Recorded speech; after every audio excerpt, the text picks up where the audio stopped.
అంటే పురోడాసం, సమిధలు, నెయ్యి ఇవన్నీ కూడా దేవతలకు సమర్పిస్తున్నాము. అంటే దానము అంటాము.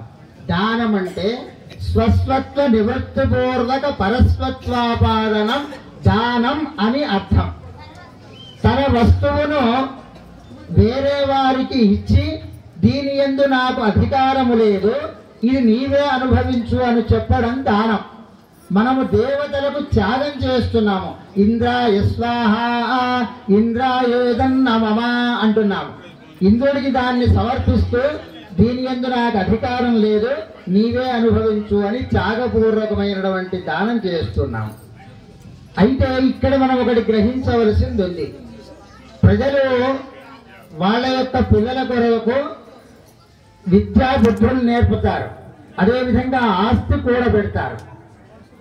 భగవంతుడిచే కొన్ని కోట్లాది జీవరాశులను సృష్టించినటువంటి ఆ జీవరాశిలో ఒకనైనటువంటి మనమే ఇంత ఆలోచిస్తే కోటాను కోట్ల జీవరాశులను సృష్టించినటువంటి భగవంతుడు ఎంత ఆలోచించాలి. ఆయన సృష్టించేటప్పుడు చెప్పాడు, సహ యజ్ఞా ప్రజా సృష్ట్వా పురోవాచ ప్రజాపతి అనేన ప్రసవిశ్వధ్వం ఏషవోస్తిష్టకామధుక్ అని. బ్రహ్మదేవుడు ఈ ప్రాణులన్నింటినీ కూడా సృష్టిస్తూ ప్రాణులు సుఖవంతమైనటువంటి జీవితాన్ని గడపడం కోసము యజ్ఞములను సృష్టించాడు. యజ్ఞములను ఆచరించండి, మీకు కావలసిన ఫలితాలను పొందండి అన్నాడు. అదే ఎన్ని వరకు కోరికలు ఉన్నాయో అంతమంది దేవతలను, అంతమందికి సంబంధించినటువంటి యజ్ఞాలను రూపకల్పన చేసి ఆ యజ్ఞముల చేత మీరు ఫలితాన్ని పొందండి అని బ్రహ్మదేవుడు చెప్పడం జరిగింది.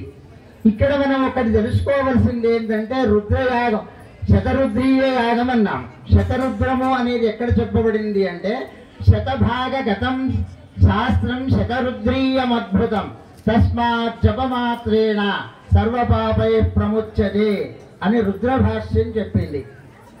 యజుర్వేదంలో చతుర్థ ఖండంలో పంచమ ప్రభాఠకంలో నమకము, సప్తమ ప్రభాఠకంలో చమకం చెప్పబడింది.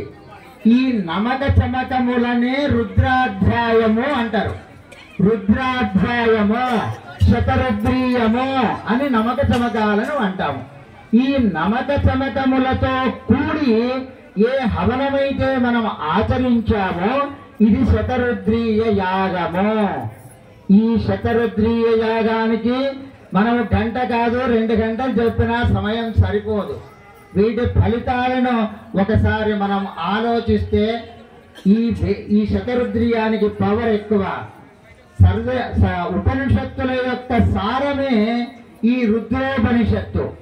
వేదములలో చెప్పబడేటువంటి అనేకములైనటువంటి ఉపనిషత్తుల యొక్క సారము. రెండవది రుద్రోపనిషత్తుకు ప్రత్యేకత ఏమిటంటే విద్యాసు శృతిరుత్కృష్ట. అన్ని విద్యలలో వేద విద్య గొప్పది. ఈ విద్యలన్నిటిలో కూడా శతరుద్రీయం అనేటువంటిది శ్రేష్టమైనటువంటిది. శతరుద్రీయము అంటే శతరుద్రీయ ఉపనిషత్తు అంటే నమకము చమకము, దానిచే చేయబడినటువంటి యాగము. దీని ప్రయోజనం ఒక్క మాటలో చెబుతాను. నేను చెప్పాను గంట సేపు చెప్పినా ఇది తక్కువే, 2 గంటలు చెప్పినా తక్కువే. దీన్ని భోగార్థినో ముముక్షుర్వ ప్రాయశ్చిత్తార్థినోపివ రుద్రోపనిషదం ముక్త్వా గతిరన్యాన విద్యతే అని శాస్త్రం చెబుతోంది.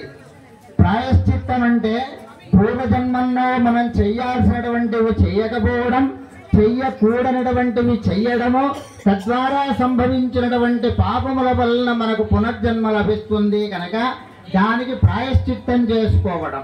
ప్రాయశ్చిత్తం చేసుకున్నప్పుడు అలాంటి పనులు మళ్ళీ చేయకుండా ఉండడం, మనం చేయాల్సినటువంటి ధర్మకర్మలు చేయడం అనేటువంటిది నేర్చుకోవాలి. మనము భోగాలు పొందాలి అనుకుంటాం, మానవ జన్మ వచ్చినందుకు అనేక సుఖాలు కలగాలి అనుకుంటాం. ఈ అనేక సుఖాలు కలగాలంటే కూడా ఆ పరమశివుణ్ణి ఈ రుద్రోపనిషత్తు ద్వారా హవనం కానీ, అభిషేకం కానీ, పారాయణం కానీ, జపం కానీ చెయ్యాలి. అలా చేస్తే ఈ జీవితంలో అనేకములైనటువంటి సుఖాలు లభిస్తూ ఉంటాయి. ఇంతేకాకుండా మోక్షాన్ని కోరినటువంటి వాళ్ళు కూడా ఈ రుద్రోపనిషత్తు వల్ల, రుద్రయాగం వల్ల, రుద్ర పారాయణం వల్ల ఇవన్నీ కూడా పొందుతారు. అందువలన శతమానం భవతి శతాయుః పురుషः శతేంద్రియ ఆయుష్యేంద్రియే ప్రతిష్టతు అని ఆశీర్వదిస్తూ, ఇక్కడ ఒక మాట ఏంటంటే, ఇంతకుముందు వేదంలో వాళ్ళు చెప్పారు, శతమానం భవతి అంటే నిండా 100 ఏళ్ళు జీవించండి అని అర్థం. శతమనంతం భవతి శతమితి శతం దీర్ఘమాయు అని వేదం చెబుతుంది. శతం అంటే 100 అని కాదండి, అనంతము అని అర్థం. అనంతములైనటువంటి సంవత్సరములు ఈ లోకాల్లో ఉన్నటువంటి వాళ్ళు సమస్త ప్రాణులు కూడా ఆయురారోగ్య ఐశ్వర్యములతో, సుఖ సంపత్తితో, సుఖ సంతోషాలతో అందరూ కూడా ఆ భగవంతుని అనుగ్రహాన్ని పొంది సుఖ సంపదలను అనుభవించాలని కోరుకుంటూ ఓం తత్సత్ పరబ్రహ్మార్పణమస్తు. ఇప్పుడు గురువుగారు చెప్పినట్టు మన ప్రయత్నం, మానవ ప్రయత్నం చేయాల్సిందే. ఇంకా మనం ఏ శాస్త్రాలు, సర్వశాస్త్రాలు చెప్పేది ఒకటే, మోక్ష మార్గము. మోక్షం అంటే జీవన్ముక్తి, అంటే బ్రతికుండగానే మోక్షం పొందాలంటే ఒకటే ఒకటి, మీరుగా ఉండండి చాలు. మనిషిగా ఉంటే మనకు మనిషి ధర్మాలు ఏమున్నాయి అవి పాటిస్తే చాలు. ఏదో మనం చేయాల్సిన అవసరం లేదు. దానివల్ల ఏమొస్తుంది? ఆనందం. ఆనందమే మోక్షము.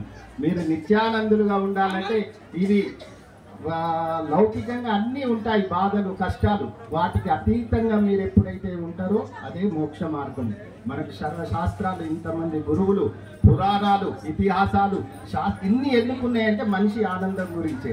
మీరు దాన్ని దూరం చేసుకుంటున్నారు తప్ప మిగతావన్నీ కావాలంటున్నారు, ఆనందం వద్దంటున్నారు. తాత్కాలిక సుఖం గురించి ఆలోచించకండి.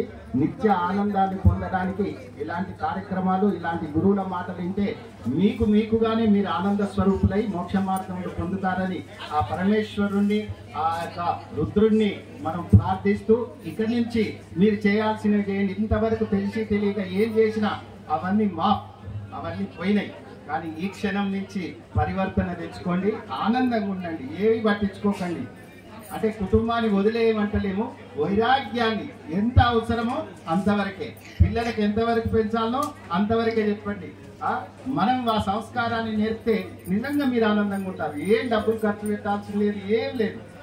మనం ఏం చేయాలో అది ఆలోచన చేయండి. మనిషిగా మనం ఏం చేస్తే, మనిషిగా ఉంటే మోక్ష మార్గము ఆ దేవుడే ప్రసాదిస్తాడు. మీ అందరికీ ఇక్కడికి వచ్చినందుకు మా నారాయణం చక్రవర్తి గారి యొక్క గురువు గారు వారి యొక్క పాదాలకు నమస్కరించు. గురువుని పట్టుకుంటే ప్రపంచం అంతా మన వెంటే ఉంటుంది కాబట్టి గురువుని వదలకండి, పీఠాన్ని వదలకండి.